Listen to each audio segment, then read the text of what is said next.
एक खास शख्सियत के साथ मुलाकात। देखिए जयदेव पटेल के साथ नंबर 1 इंडिया न्यूज पर रोजाना रात 9 बजे।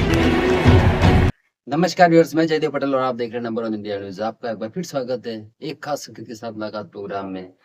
आज हम बात करेंगे देश में लगातार जिस तरीके से जेएनजी द्वारा परीक्षा में धांधली को लेकर जो प्रदर्शन किया जा रहा है, उसमें अब एक कदम आगे बढ़ते हुए मोहन भागवत ने भी अपनी मौजूदगी दर्ज करवाई और उन्होंने छात्रों से संवाद करते हुए छात्रों के सभी सवालों का जवाब दिया और साथ ही ये भी कहा कि छात्रों की जो मांगे हैं वो सही है, जेएनजी की जो डिमांड्स है बिल्कुल सही है और सरकारों को कहीं न कहीं इनकी बातों को मानना चाहिए, इस पर संवाद करना चाहिए। ऐसे में इसको लेकर जो नई सियासत शुरू हुई है, आखिर इसके क्या मायने और क्या मोहन भागवत की एंट्री से अब जेएनजी की जो मांगे हैं, क्या उनको सुना जाएगा या फिर राजनीति चलती रहेगी? इन्हीं दामों पर बात के लिए हमारे साथ खास सम्मान राजनीतिक विश्लेषक संजीव उनियाल। संजीव उनियाल जी, आपका बहुत-बहुत स्वागत है आज के प्रोग्राम में। नमस्कार जयदेव जी, आपको और आपके लाखों करोड़ों दर्शकों को नमस्कार। जी। संजीव उनियाल जी, आपसे मेरा पहला सवाल है कि जेएनजी कि जिस प्रकार से जो डिमांड्स थी परीक्षा में धांधली को लेकर और लगातार अलग-अलग राज्यों में जो प्रोटेस्ट देखने को मिल रहा है, इस बीच अब मोहन भागवत ने भी इसमें अपने आप की मौजूदगी दर्ज करवाते हुए छात्रों से संवाद किया और उसमें उन्होंने कहीं न कहीं जेएनजी की जो माँगे हैं, उनको सही माना है। आप इसको कैसे देखते हैं?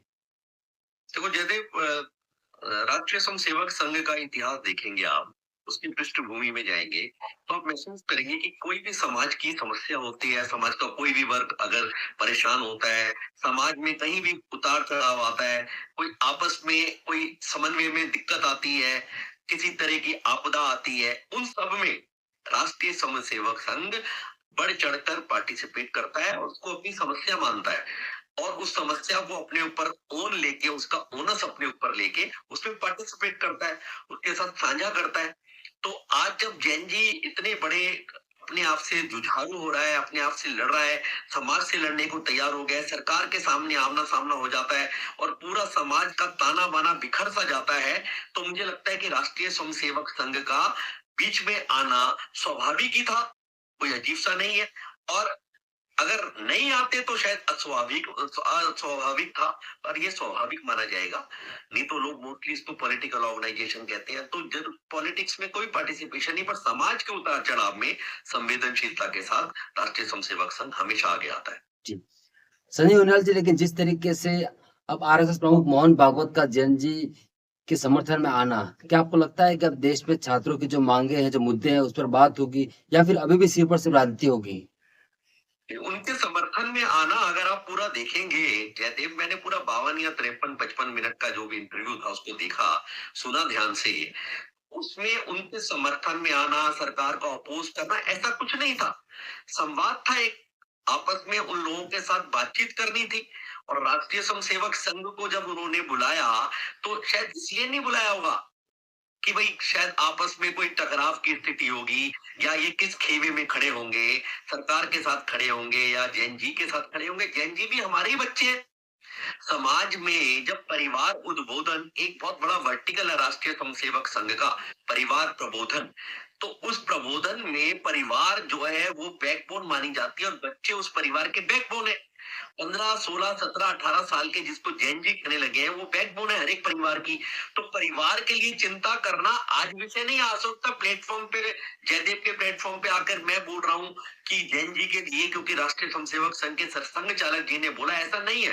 राष्ट्रीय स्वयंसेवक संघ परिवार की, बच्चों की, पूरे आपस में ताने बाने की, समाज के उन परिवारों में कैसा परिवेश हो, उन परिवारों में कैसा प्रधान हो, उन परिवारों में घर कैसे हो, उन परिवारों में एक तुलसी का पौधा हो, उन परिवार में खाना पीना कैसा हो, कैसा व्यवहार रखे, घर में 2 बार पूजा हो, कौन कौन से स्थानों पर घूमने जाए, तो ये सब परिवार की चिंता करने का एक वर्टिकल परिवार प्रबोधन कहते हैं, कुटुंब प्रबोधन कहते हैं, उसकी देखरेख राष्ट्रीय स्वयंसेवक संघ के एक प्रचारक करते हैं। तो उनके लिए ये बहुत इंपॉर्टेंट था, हमारे वर्टिकल के लिए, राष्ट्रीय स्वयंसेवक के लिए, संघ चालक जी के लिए, कि उन बच्चों से बात करें। तो उन्होंने किसी का साथ नहीं दिया या एक जैन जी के साथ खड़े नहीं, पर जैन जी को समझने की कोशिश की और जैन जी को समझाने की कोशिश की कि आपका फंडा, अगर संवाद कोई व्यक्ति करता है और संवाद के बाद वो किसी प्रदर्शन में जाता है या कोई हड़ताल करता है या वो धरना करता है, तो धरना भी संवाद का एक पार्ट माना, सरसंघ चालक जी ने ऐसा कहा। तो ये कहना के लिए उन्होंने कुछ राइडर्स लगाए कि उसकी कुछ सीमाएं होती हैं, किस सीमा तक जाना धरने में, उस सीमा पर क्या क्या करना, इसको भी उन्होंने समझाया, तो उसका भी हमें जिक्र जरूर करना चाहिए। जी। संजय मंडाल जी, जिस तरीके से आपने कहा कि मोहन भागवत द्वारा छात्रों से जो संवाद था, उसको एक समझने की कोशिश थी पूरी तरीके से देखा जाए तो। ऐसे अब यहाँ पर विपक्ष ये सवाल खड़े कर रहा है कि जिस तरीके से मोहन भागवत ने जनजी के जो प्रोटेस्ट था उसको अगर समर्थन दिया है, उसको सही ठहराया है और सरकार को इनका अपोज़ भी किया है, उस टाइम पे स्पेसिफिक अगर देखा जाए तो सरकार को अगर पहले संवाद कर लेती तो शायद नौबत पैदा नहीं होती। इस पर विपक्ष का ये कहना है कि अगर ऐसा है तो मोहन भागवत गृह मंत्री का इस्तीफा ले और अगर इस्तीफा नहीं ले सकते तो कम से कम सदन में आकर के गृह मंत्री जो है छात्रों से माफी मांगे। देखिए, राष्ट्रीय स्वयंसेवक संघ और भारतीय जनता पार्टी आपस में किस दूरी तक है, कितने इंडिपेंडेंट हैं, कितने आपस में डिसीजन साझा करते हैं, तो किसी को नहीं पता है। परंतु दोनों इंडिपेंडेंट बॉडीज हैं। राष्ट्रीय स्वयंसेवक संघ की अपनी एक गति है, अपना पूरे वर्ष का एक कैलेंडर होता है, जिसमें सरसंघ चालक जी पहले 3 महीने में कहाँ रहेंगे, फिर तीसरे महीने में कहाँ, चौथे में 3, छठे महीने में, 8वें महीने में कहाँ रहेंगे। उनकी एक यात्रा, उनका पूरा कायाकल्प जो है कैलेंडर के हिसाब से चलता है। और जहां तक इंडिपेंडेंसी की बात है, राष्ट्रीय स्वयंसेवक संघ भारतीय जनता पार्टी से इंडिपेंडेंट है, बिल्कुल फाइनेंशियल में भी, अपने कार्यकर्ताओं के नाते भी, अपने कार्य करने के तरीके से भी। तो उनकी एक तरीका है चलने का, और ऐसी भारतीय जनता पार्टी का है। भारतीय जनता पार्टी का इंडिपेंडेंट कार्यकर्ता है। वो कहते हैं हमारे 27 करोड़ कार्यकर्ता है। वो कार्यकर्ता राष्ट्रीय स्वयंसेवक संघ के कार्यकर्ताओं से ओवरलैप नहीं करते, उनके अपने कार्यकर्ता है।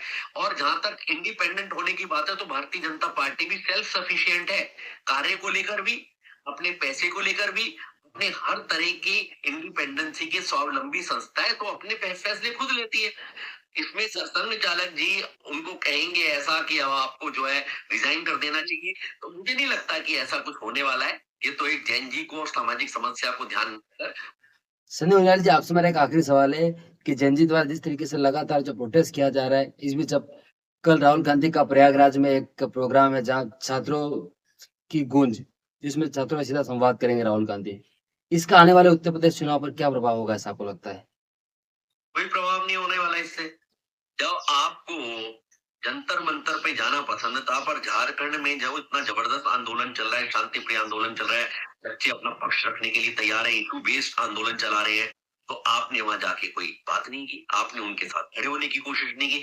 यहाँ पर आप प्राइम मिनिस्टर के घर के सामने जो है वो पैर पटक रहे थे, और यहाँ पर आप जो है प्रयागराज पहुंच गए। तो सबको पता है कि राहुल गांधी किस तरह की राजनीति करते हैं, और इसीलिए शायद सारे इलेक्शन में हारते रहते हैं। जी।